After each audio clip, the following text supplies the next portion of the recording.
Oke, kita awali saja. Oke, terima kasih. Assalamualaikum warahmatullahi wabarakatuh. Waalaikumsalam. Salam sejahtera untuk kita semua. Mas Rosa dari Aceh, terima kasih. Kalau nanti bisa berkomentar silakan.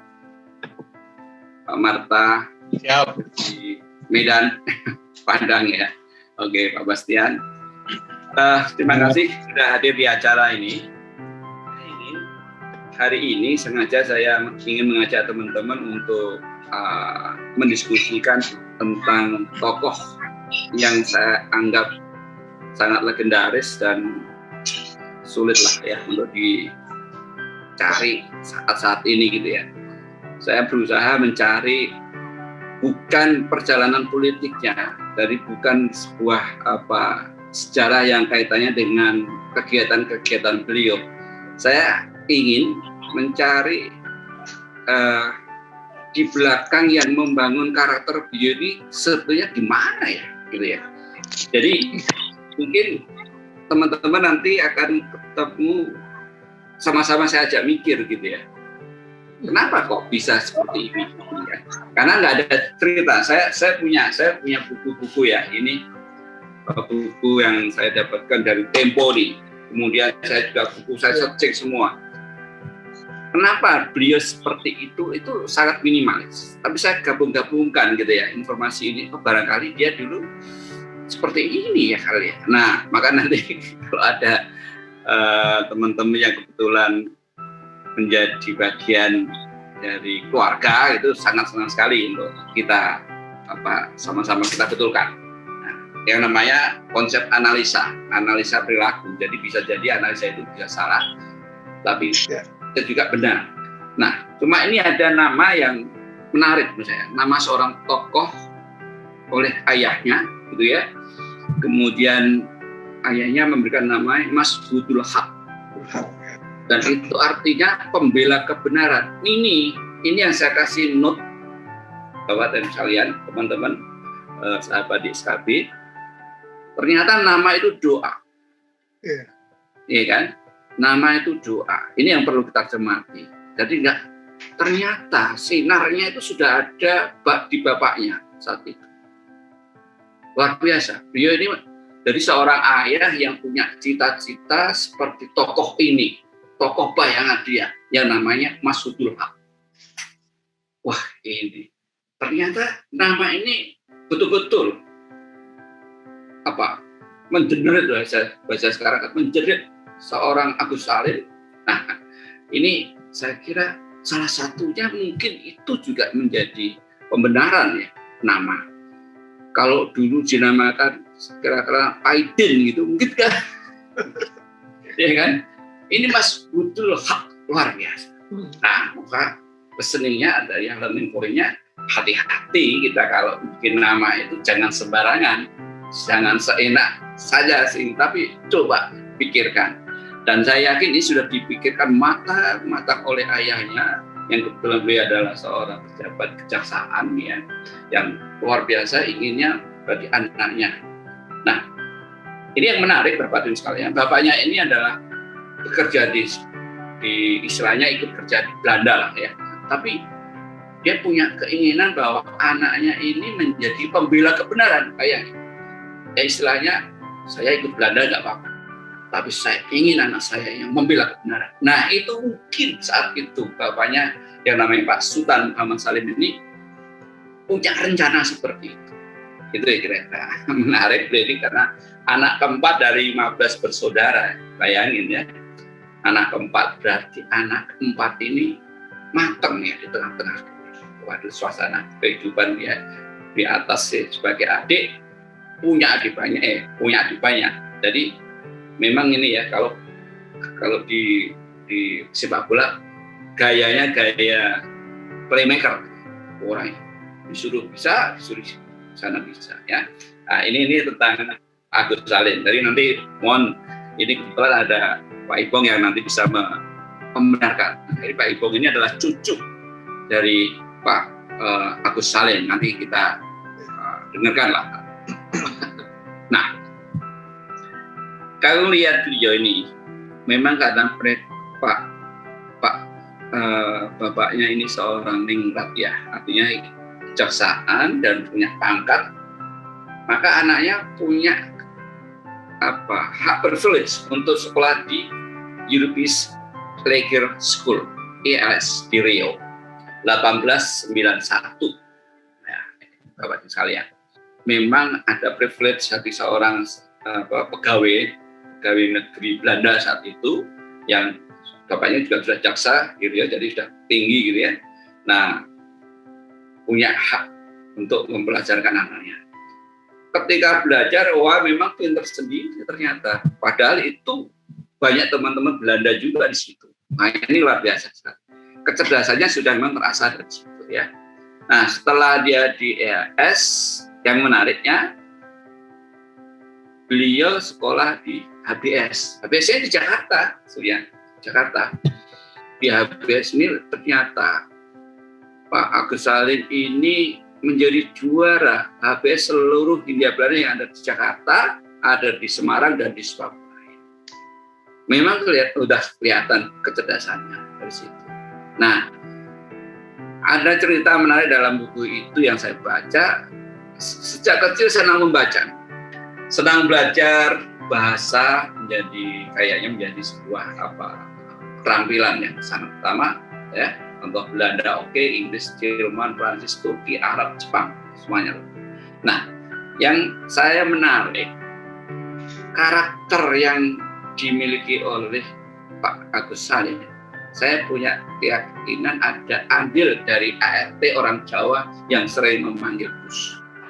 Ya, bagaimana kehalusan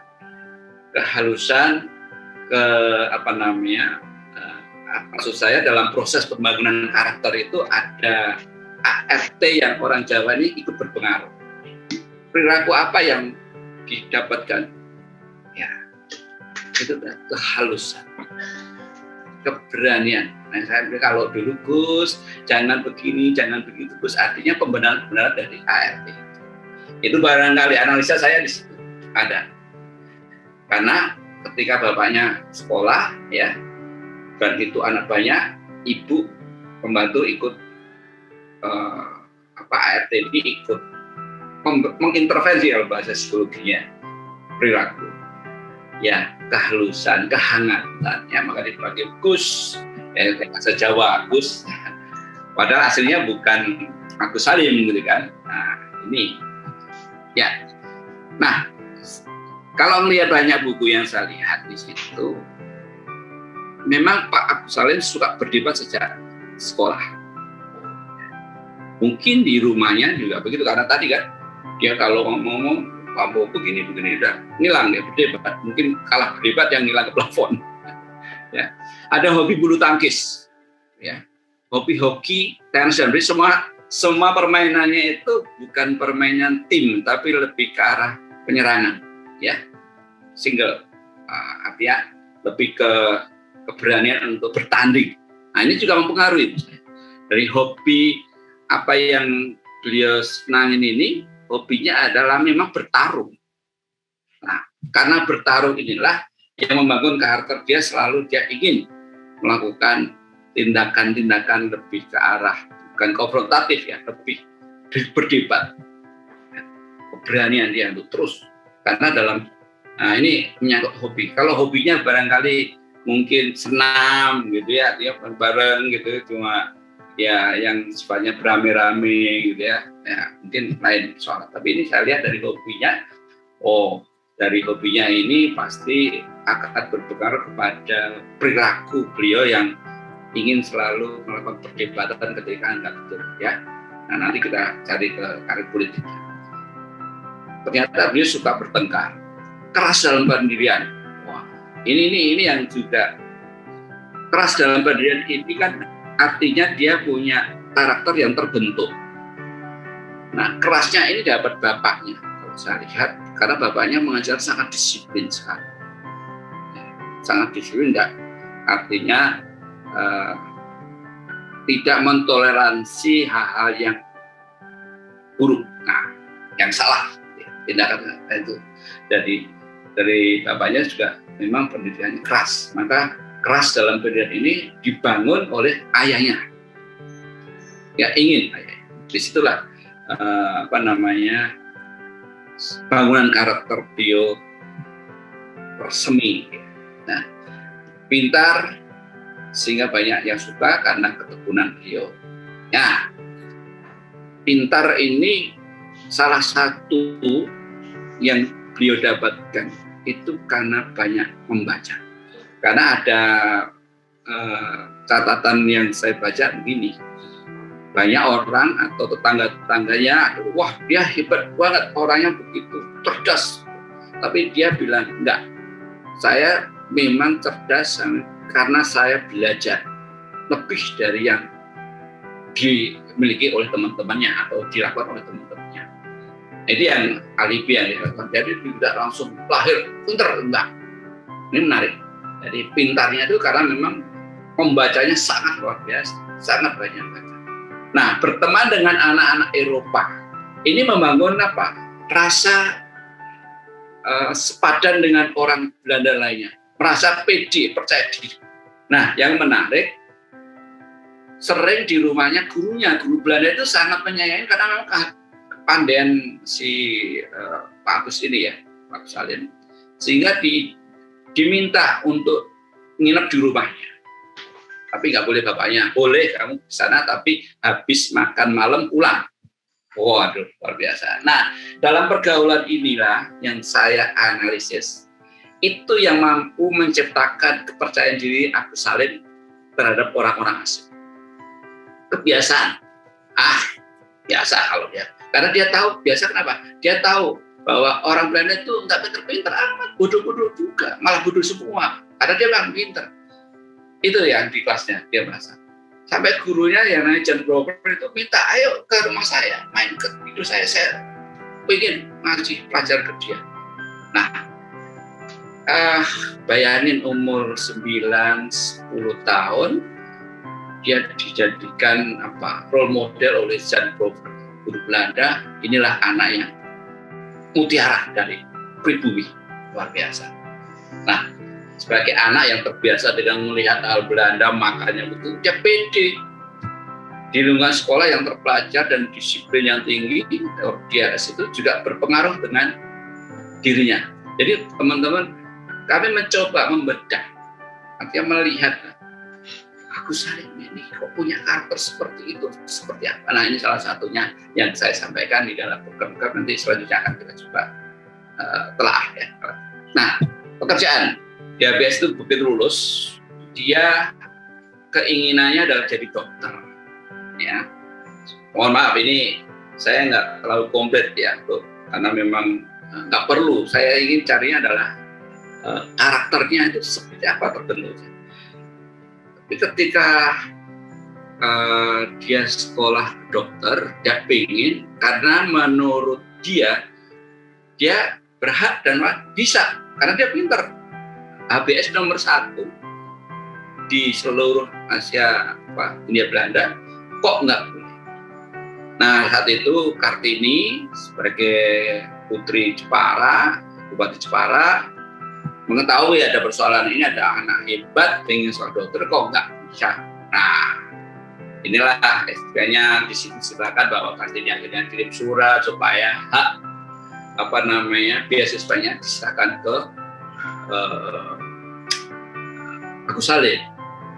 Nah, Agus Salim ternyata enggak diurus-urus, oke, tapi akhirnya Agus Salim enggak mau. Di situ yang saya lihat mulai timbul, nanti saya uraikan di berikutnya, mulai timbul rasa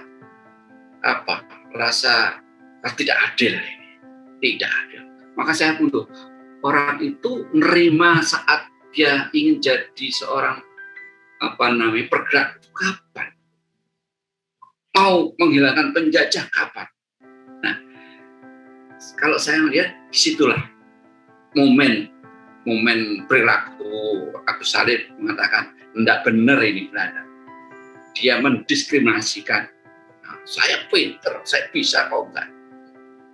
Itu menjadi trigger juga ya.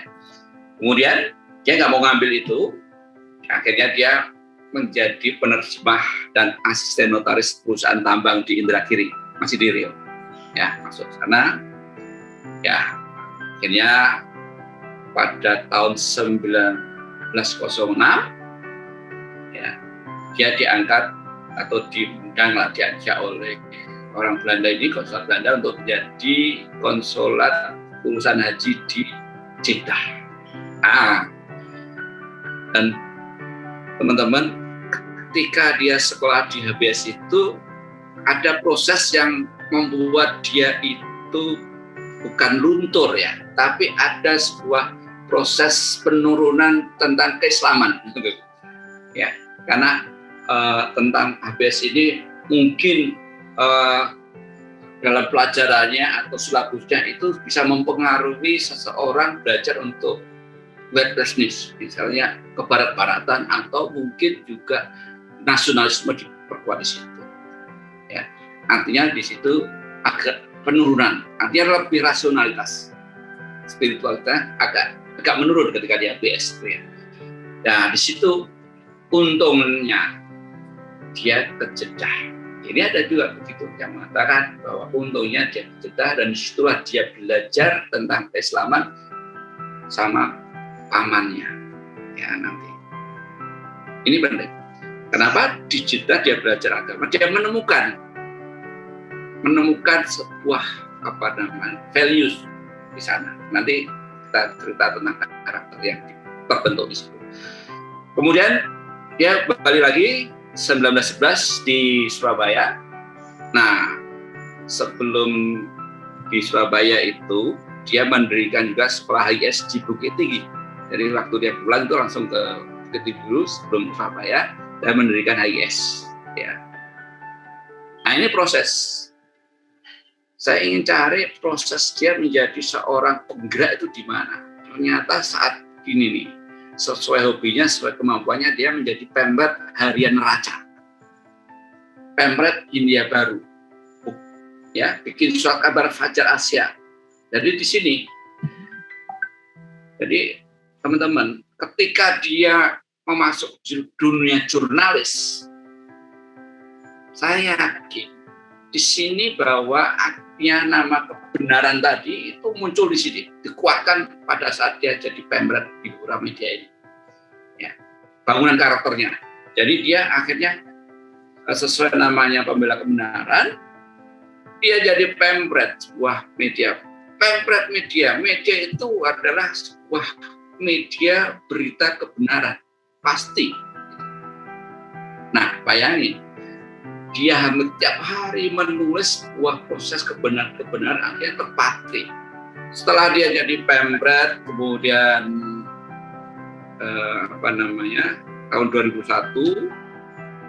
20 saya kira, 21 dia masuk politik lah, ketemu H.W. Cokroaminoto. Nanti saya terangkan di sini. Jadi sebelum dia ke Volksblad, dia DPR-nya zaman Belanda itu dia ketemu yang namanya H.W. Cokroaminoto dan Abdul Muiz di Serikat Islam. Ya, ini menarik nanti. Nah, tahun 21 sampai 24 itu 4 tahun dia menjadi anggota menggantikan H.W. Cokroaminoto, dan Abdul Muiz itu haknya kursinya karena Partai Serikat Islam dapat kursi. Ini karir politik panjang lebar saya kira ya, tapi saya ingin menggaris bawahi atau mencari benang merahnya dengan program karakter tadi. 1915 dia masuk Serikat Islam dan bertemu H.W. Cokroaminoto. Dia tertarik. Ya. Ceritanya kan dia itu dulu beliau adalah bukan kerja ya di kepolisian diserahkan situ, dan dia diminta untuk memata-matai Serikat Indonesia ini. Gitu ya. Katanya konon Serikat Indonesia ini dijual ke Jerman yang nilainya buahnya sehingga takut ada pergerakan, dan itu Agus Salim meyakini tidak mungkin ya, tidak bisa sampaikan ke Presiden, tidak mungkin, beginilah itu bohong, kalau zaman sekarang hoax gitu ya, itu ya. Nah, Kemudian 1921 tadi masuk Foxtrot menggantikan. Nah, 1924 berjuang kembali di. Nah, ya sama. Dari Cokak Aminoto dan Abdul Ruiz itu merasa nggak bisa berjuang di parlemen gitu ya. Ngapain istilahnya, kalau zaman dulu kan Orde Baru ya gitu-gitu aja gitu ya. Sama ini mungkin perasaannya, ini kalau berjuang dari dalam kayaknya dikadalin aja oleh Belanda ya. Akhirnya dia ikut keluar juga, nggak merasa berjuang gitu. Ngapain ya? Nah, bayangin kalau dia mau enak, itu kan dia tetap aja di Foxtrot. Tapi dia merasa enggak, hanya dibohongin. Nah ini ketika 4 tahun itu dia merasa dibohongin Belanda. Ya, ini yang terus di kepalanya sampai dia, enggak lah, dia harus berjuang kembali dan fokus ke Serikat Islam. Disitulah banyaklah kita ceritanya, kalau teman-teman baca bukunya dan Mendirikan Jong Islam Board ya, dan Menteri Luar Negeri. Yang menarik ya, ini yang jarang kita dapatkan informasi atau dapatkan sebuah perilaku kan, berhenti berpolitik. Bayangin, saat hebat-hebatnya dia mengatakan berhenti yang berpolitik, dan yang muda yang apa ada Pak sekarang, ya kan? Gak ada. Itu yang repot. Dia meninggal tahun 54. Nah, ini cerita itu oke lah, bisa kita baca. Tapi saya melihat sebuah karakter yang mulia banget gitu ya, untuk yang saat ini agak susah kita dapatkan gitu. Ini analisis saya tadi ya, analisis karakter Haji Agus Salim. Dia itu sangat disiplin ya, karena pendidikan orang tuanya tegas. Jadi, saya lihat seorang jaksa itu nggak main-main zaman itu. Ya, enggak. Maka dia pakai Pak Salim ini dipakai di Belanda karena ketegasan itu. Nah, diasuh oleh ART Jawa itu juga menjadikan sebuah proses intervensi dirinya untuk berkarakter halus. Orangnya nggak neko-neko. Ya biasanya, mohon maaf ya, saya nggak lihat ART Jawa itu nggak neko-neko gitu ya. Itu mungkin pelajaran dia sendiri. Ya Gus, ini apa-apa kan zaman itu umur 7 tahun, 5 tahun, ya digudang-gudang oleh ART Jawa dengan bahasa yang halus. Itu yang membuat dia orangnya nggak terlalu temporer. Pak. Analisa boleh. Maka kalau biasanya kalau orang itu dia enggak. Ya kan? Sekolah di ILS membuat Agus Salim disiplin ya, ajaran Belanda ya. Mana Belanda ada, semua orang bilang kalau HBS itu ada, ILS itu adalah sangat rigid, ketat sekali ya. Itu yang membuat dia juga disiplin. Saat di rumah Jan Bower, guru Belanda itu tadi yang saya sampaikan di awal tadi, membuat dia percaya diri, semakin pede bahwa dia paham tentang anak-anak Belanda itu gak sepinter gua, istilahnya gitu. Pokoknya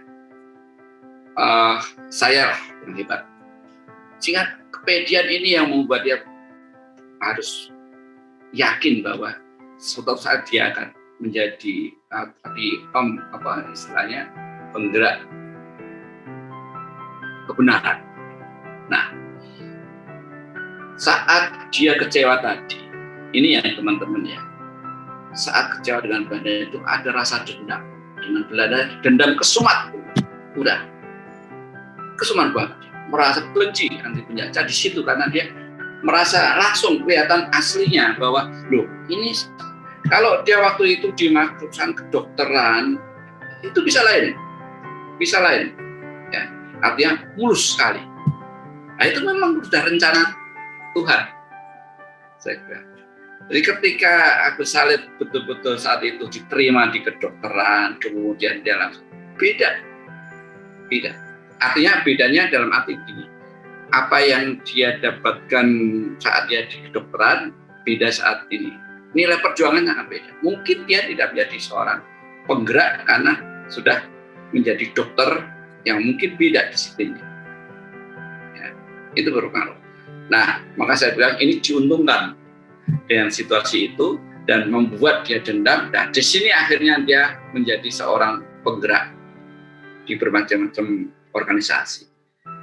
Ya, anti penjajahnya di sini munculnya. Saya cari-cari di mana dia ya, anti penjajah. Oh, di sini nih dendam itu ada. Ya. Artinya bukan bahwa orang tuanya, wah nanti kamu Belanda enggak ada yang ngajarin gitu, nggak ada buku yang saya referensi, nggak ada. Tapi saya analisa, di sini dia dapatnya yang paling kuat, benci sekali dengan ketidakadilan itu. Nah, makanya hati-hati listeningnya bahwa ternyata kalau tidak adil itu membuahkan dendam dan itu akan menjadi persoalan.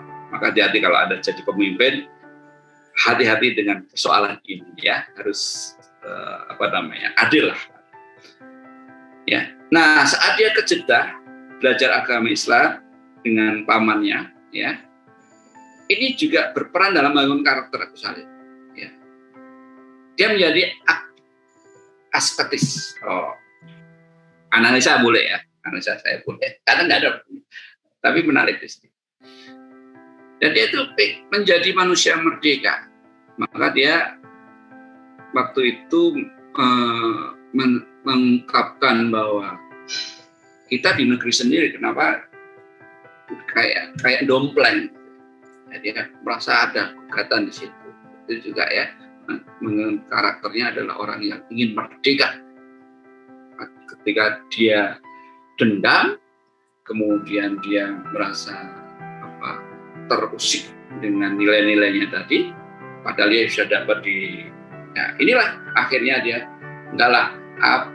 kesederhanaannya itu muncul karena dia merasa hidup ini adalah untuk orang lain, hidup ini adalah untuk perjuangan, karena dia sudah merasa asketis tadi. Ya. Next mas, next. Jadi kemudian masuk ke partai 1915. Ini juga membuat transformasi diri. Kesempatan dia menjadi orang partai, memimpin partai Syarikat Islam. Di sinilah ada proses dia bergabung dengan Cokro Aminoto, dia kagum dengan aura dan cara-caranya dan macam-macamnya. Nah ini transformasi diri ada saat dia dikasih kesempatan untuk memimpin SM. Ya, jadi ya, betul ya.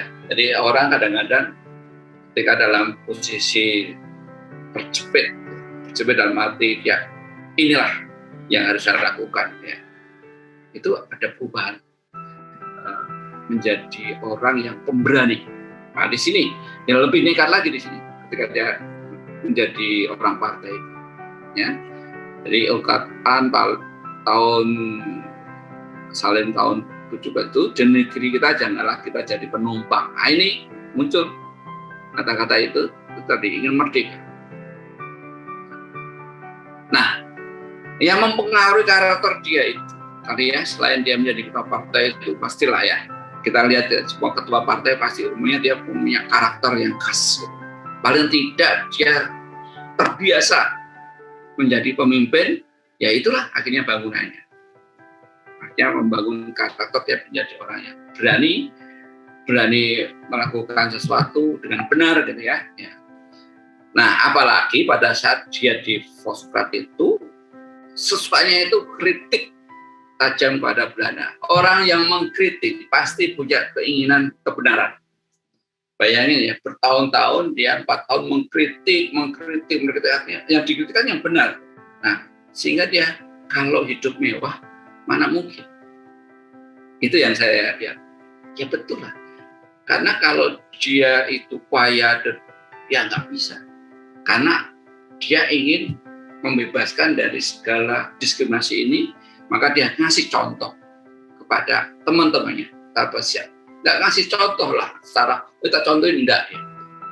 Artinya dia ngasih perilaku seperti ini, ya akhirnya orang melihat kesederhanaan ini menjadi kekuatan. Dan di situ banyaklah ada room ya cerita tentang luar biasa kesederhanaan. Nah ini menarik. Jadi kok bisa sederhana itu? Karena dia tadi sudah melihat, oh hidup ini adalah untuk orang lain. Ya, asketis tadi. Keluar PSSI mendirikan, nah menarik kan? Namanya pergerakan penyadar. Bayangin, saat itu mungkin KSK ini ya, maka SKP ini kan ya kita inginlah meniru apa yang dilakukan oleh kayak Gus Salim ini. Pergerakan penyadar bahwa kita ini harus punya karakter baik. Kita harus berkarakter aman, berkarakter jujur ya. Ini ya kita ingin sampaikan sesuai dengan filosofi atau nilai-nilai SKP. Kita ingin mengiatkan kader-kader kita ke depan itu mempunyai nilai jujur ya, giving atau peduli ya, kemudian karakter berani, disiplin, itu semua dimiliki oleh yang namanya Kiai Agus Salim. Ya, tadi ya, Agus Salim adalah asketis. Dari bahasa Yunani, jadi mengosongkan diri dari nafsu duniawi. Ini kesimpulan, artinya kita lihat, oh kenapa nih? Nah, dapatnya dia mengosongkan diri dari duniawi ini ketika dijedah tadi. Asumsi saya, renungan dengan pamannya, oh iya. Maka waktu dia di HBS merasa agak ada kekosongan, Islamnya turun, begitu dijedah. Nah ini alhamdulillahnya begitu. Dia nggak jadi sekolah di Belanda, malah ke Jeddah dan belajar Islam. Akhirnya dia di situ menemukan jati dirinya yang sebenarnya, yaitu seorang yang asketisme. Nah, menarik ya. Orang yang menjauhi dunia. Benar. Coba kalau orang sederhana seperti itu, bayangin menteri luar negeri, diplomat dulu, semuanya. Duh, rumah kok nggak punya tuh, bayangin. Ya, betapa bukan nggak mau. Artinya bukan dia nggak bisa, bukan dia nggak mau beli, memang nggak bisa beli. Karena dia memang uangnya nggak cukup. Kenapa? Dia tetap tenang, santai sampai bisa berjuang seperti itu. Karena nafsu dunia ini sudah nggak ada lagi. Nah, teman-teman, coba. Jadi asketisme itu paham yang mempraktekkan kesederhanaan, kejujuran, dan kerelaan berkorban. Itulah namanya Kiai Agus Salim. Nah, yang ingin saya sampaikan dalam forum ini, saya selalu begini. Ketika saya mendengar, saya ikut forum banyak, tapi hanya menceritakan proses siapa dia dan apa yang dilakukan. Nah, saya ingin yang dalam diskusi seperti ini, teman-teman yang berkenan nanti, silakan.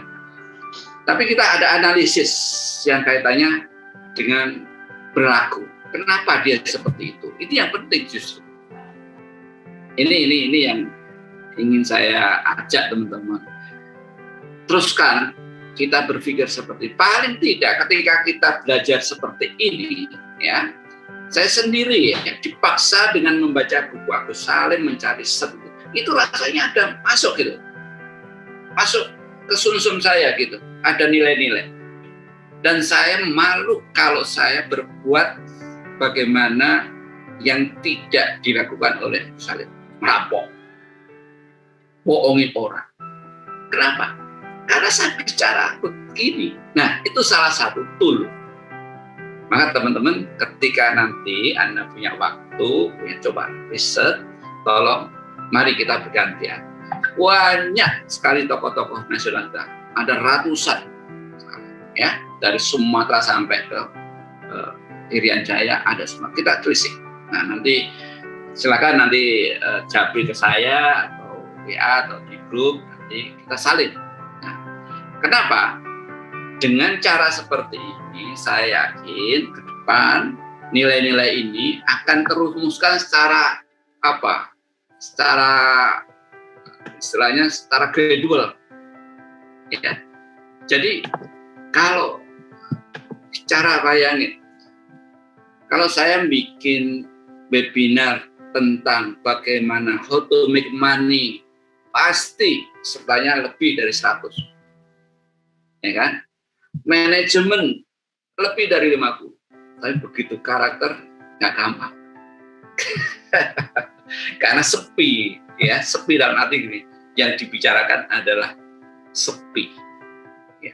Karena kita mengosongkan diri pada kepala kita di luar kekayaan, di luar harta, tapi karakter. Nah, bagaimana menjemput karakter ini dari para pahlawan? Kita pahami untuk diri kita, dan itulah berangkatnya dari kita sebagai calon agen development kader bangsa, ya seperti itu. Nah, ini belum artefak lain gitu ya. Kalau artefak lain nanti di jidat saya di sini sudah ada SKB gitu, wah malu kalau saya berbuat macam-macam, ya. Gitu. Nah, itu kira-kira teman-teman yang saya sampaikan pada sore hari ini. Silakan kalau ada yang mau didiskusikan atau ditanyakan, saya masuk hati. Nah, saya ingin nih, kalau boleh nih Pak Ibong, sekedar mungkin sharing supaya didengar teman-teman sebagai cucu almarhum Kiai Haji Agus Salim, ya. Ceritanya bagaimana tentang, nah ini kan langsung dikurator ya oleh Pak Ibong. Monggo Pak Ibong kalau berkenan. Ya, baik. Gimana? Assalamualaikum warahmatullahi wabarakatuh. Waalaikumsalam warahmatullahi wabarakatuh. Pertama-tama saya mau menyampaikan penghargaan dulu nih, bahwa ada semangat gitu ya untuk membangun kader bangsa gitu ya. Jadi mengambil nilai-nilai keteladanan gitu ya dari pejuang masa lalu gitu ya. Jadi memang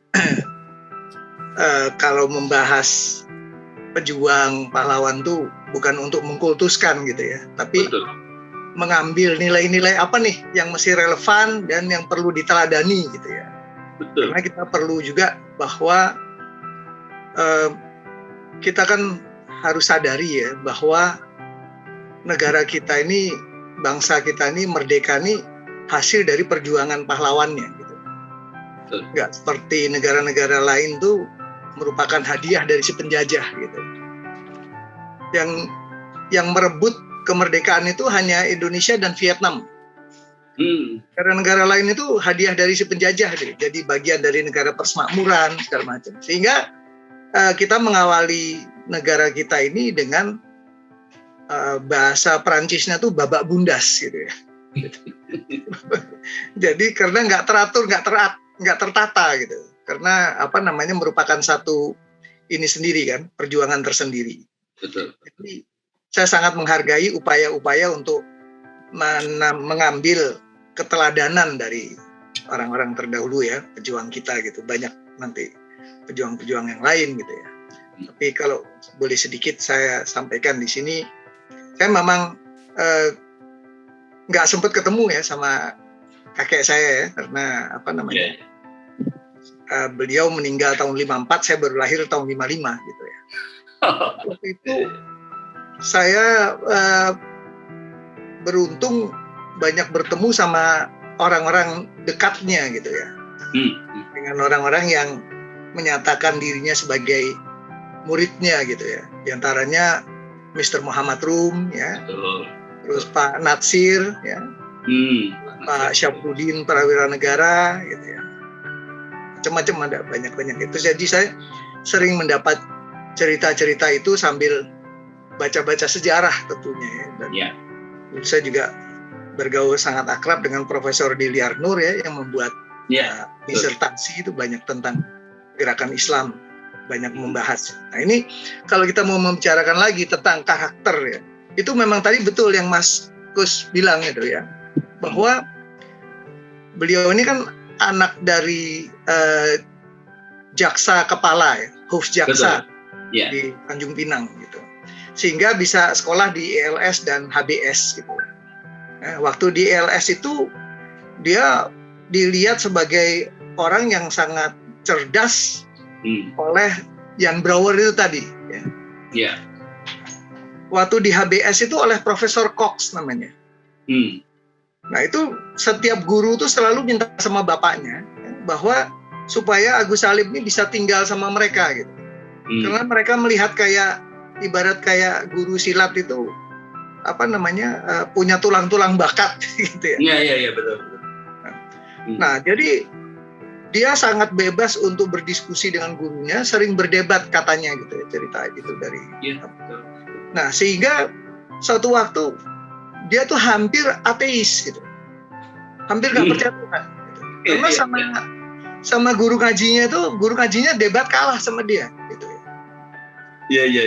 Jadi dia sampai hampir nggak percaya gitu. Terus udah gitu, tapi dia cuma berpikir kok orang tuanya kok sangat taat beragama gitu kan. Jadi dia bingung juga gitu. Terus satu waktu dia udah berusaha lulus, karena begini, dia lihat bahwa ada warga negara tuh di kelas-kelaskan ya. Kelas 1 tuh bangsa Eropa ada. Kelas 2 tuh Cina ya, Arab kan. Baru yang inlander nih yang warga negara kelas 3 gitu ya. Baru ada tempat-tempat tuh yang ditulis gitu, nggak boleh masuk. Yang nggak boleh masuk tuh anjing sama inlander, nggak boleh masuk gitu kan. Jadi kan dia panas gitu ya. Pokoknya dia nggak mau sekolah sama pemerintah jajahan. Akhirnya dia berusaha untuk menjadi dokter, tapi sekolahnya di Belanda gitu. Tapi bukan di pemerintah jajahan, pemerintah Hindia Belanda. Tapi ternyata waktu lulus HBS, meskipun juara 1 ya dari seluruh HBS di Hindia Belanda itu di Jakarta, Bandung, Surabaya, itu dia tidak mendapatkan beasiswa, tapi gitu. Tidak seperti kalau sebelumnya tuh yang nomor 1 tuh dapat beasiswa, tapi dia dianggap belum gleichgestellt, jadi belum disamakan statusnya gitu.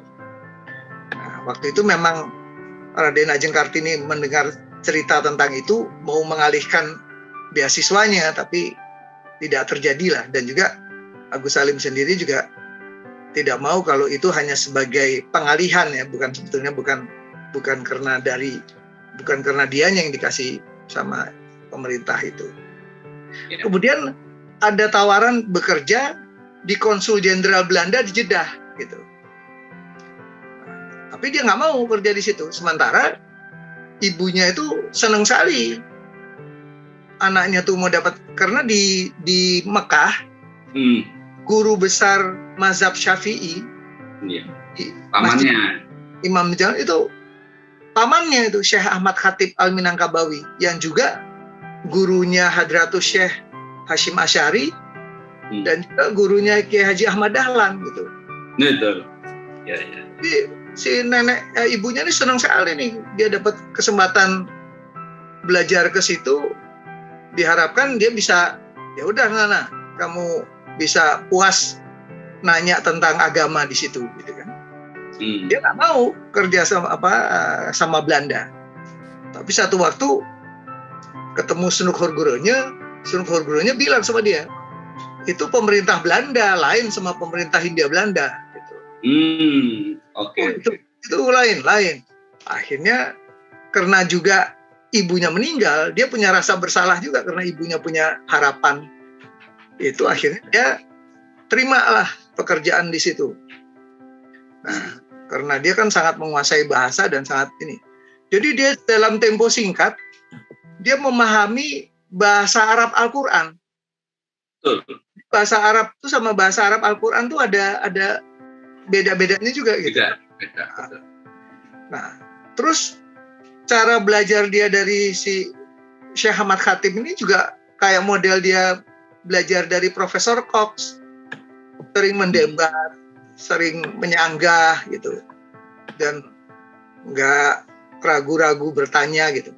Nah itu sama sesama santri di situ ditegur dia, nggak boleh begitu sama guru, harus tunduk patuh taklid. Ya. Tapi si Syekh Ahmad Khatib ini malah seneng dapat murid seperti itu.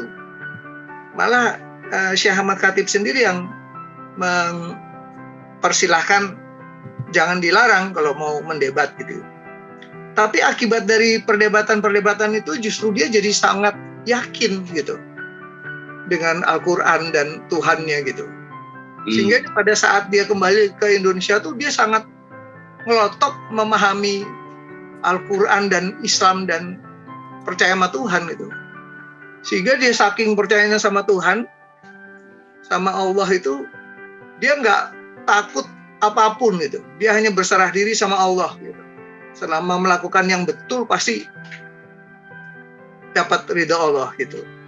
Jadi pernah dia nulis di koran itu ya, itu dimarahin sama yang pemilik korannya. Ini kalau kamu muat, kamu akan diberhentiin. Jadi, apa yang salah dari tulisan? Apa yang salah dari tulisan saya?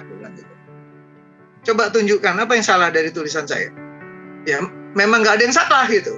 Tapi tidak menyenangkan bagi pemerintah jajahan gitu kan.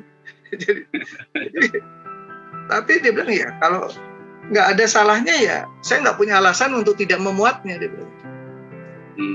Ya, begitu dia muat, betul. Kemudian dia dikeluarkan dari pekerjaannya itu. Oke.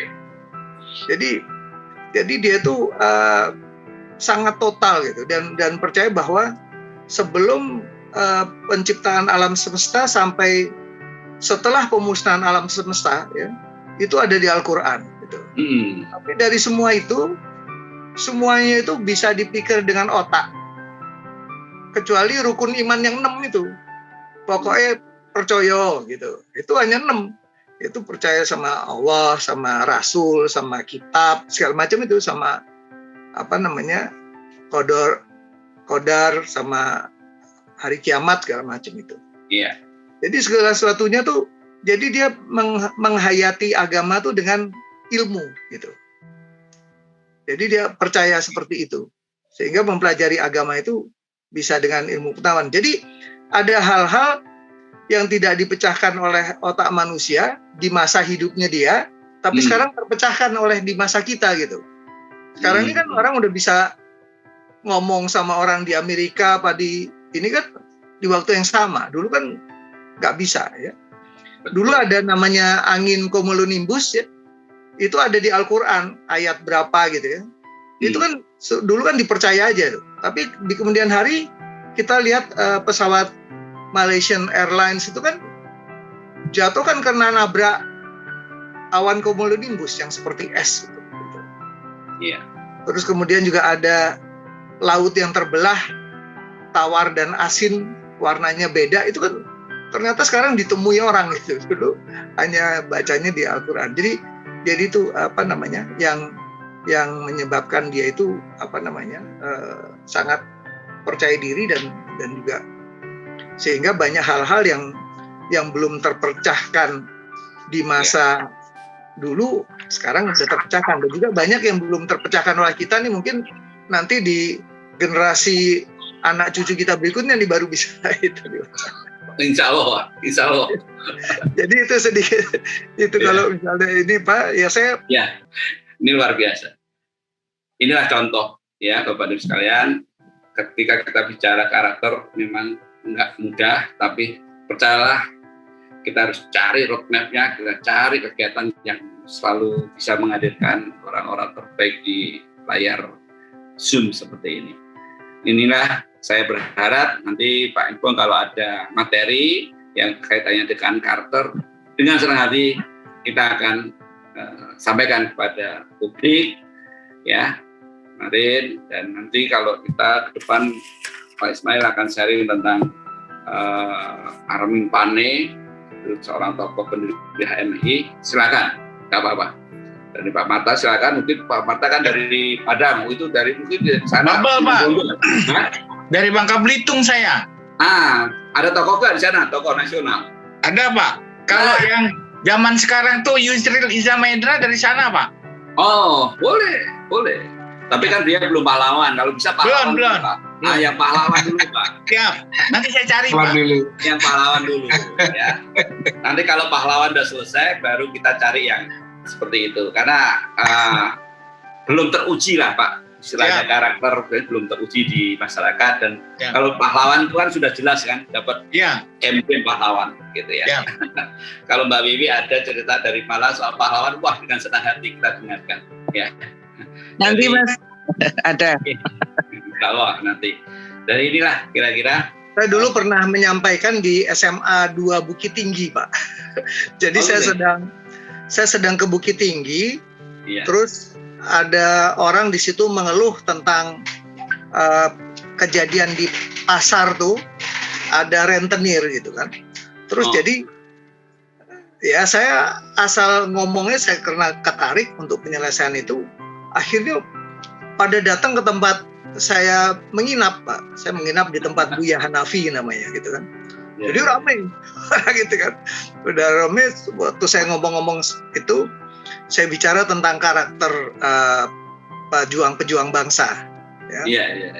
Bicara esensi nilai-nilai kepahlawanan, kejuangan itu, tiba-tiba ada salah satu istri pedagang pasar itu, dia tuh kepala sekolah SMA 2 Bukit Tinggi gitu. Saya langsung diminta untuk menyampaikannya di anak SMA itu yang pada mau ujian. Iya. Asal aja. Jadi nanti kalau misalnya Bapak mau, nanti kapan saya bisa sampaikan itu soal soal karakter dari para pejuang bangsa, nilai-nilai luhur dari karakter para pejuang pendiri negara gitu. Siap. Baik, Pak. Terima kasih kesediaannya. Ya. Oke. Demikian dulu Pak ya, sekian dulu, terima kasih. Ini waktunya nanti kita lakukan lagi ke depan. Saya berharap sekali nanti dengan tokoh-tokoh lainnya kita sampaikan dalam proses ini. Dan nanti kalau sudah, tapi jangan lupa itu ditengok di TV Kader Bangsa ya. Mudah-mudahan kita bisa sampai di sana nanti arahnya. Insya Allah, amin. Oke. Demikian, terima kasih. Mohon maaf kalau ada kata-kata yang salah. Terima kasih. Pak, TV Kader Bangsa itu gimana Pak? Assalamualaikum warahmatullahi wabarakatuh. Waalaikumsalam warahmatullahi wabarakatuh. TV Kader Bangsa itu di mana itunya Pak? Oh, channel Pak di YouTube. Oh, di YouTube. YouTube TV Kader Bangsa namanya. Oh iya. Iya. Oke. Baik, terima kasih. Assalamualaikum warahmatullahi wabarakatuh. Waalaikumsalam, sukses selalu, monggo. Terima kasih, Bali, Pak Pak Ismail. Terima kasih. Kita tunggu materinya berikutnya. Ya, insya Allah, Pak. Siap. Baik, terima kasih. Izin share Pak Saka, terima kasih. Terima kasih.